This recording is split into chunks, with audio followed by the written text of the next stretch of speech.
সুপ্রিয় দর্শক শ্রোতা, আসসালামু আলাইকুম।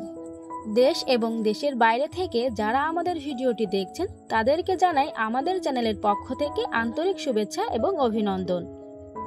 আজকে আমরা চলে এলাম যশোরের কোয়াদা বাজার থেকে একটু ভিতরে জামজামি গ্রামে শাওন ভাইয়ের লেবু বাগানে। শখের বশে গড়ে তোলা 2 বিঘার ওপরে এই লেবু বাগান। এর আগে চায়না লেবুর ভালো ফলন হওয়ায় ব্যাপক সাড়া ফেলেছিলেন যশোরের মধ্যে।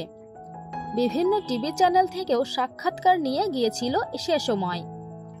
আজকে আমরা এসেছি মাল্টা লেবুর বাগান দেখতে। বাগানের এ মাথা থেকে ও মাথা পর্যন্ত তাকালে দেখা যাবে অসংখ্য মাল্টা লেবু। লেবুগুলো বিক্রয় করার উপযোগী হয়ে গেছে।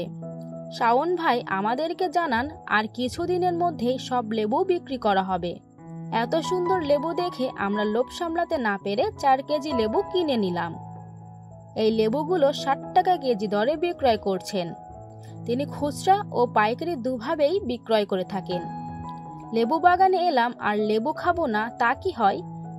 শাওন ভাই নিজের হাতে আমাদেরকে লেবু কেটে খাওয়ালেন। বিষমুক্ত ভেজালমুক্ত গাছের সতেজ লেবু খেয়ে মনটা ভরে উঠল। এছাড়াও চায়না লেবুও ব্যাপক ফলন হয়েছে এবার।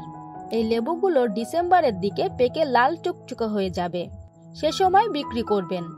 চায়না লেবু ও মাল্টা লেবুর পাশাপাশি শাওন ভাইয়ের এখানে দার্জিলিং লেবুও আছে। আরও আছে কেজি পেয়ারা।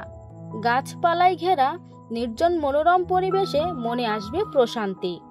আপনারা চাইলে দেখে যেতে পারেন শাওন ভাইয়ের লেবু বাগান। আশা করা যায় আপনাদের সময়টা বৃথা যাবে না। এছাড়াও শাওন ভাইয়ের এখানে লেবু গাছের চারাও আছে। তিনি এই চারাগুলো বিক্রয় করে থাকেন। স্ক্রিনে নাম্বার দেওয়া আছে, আপনারা চাইলে যোগাযোগ করতে পারেন।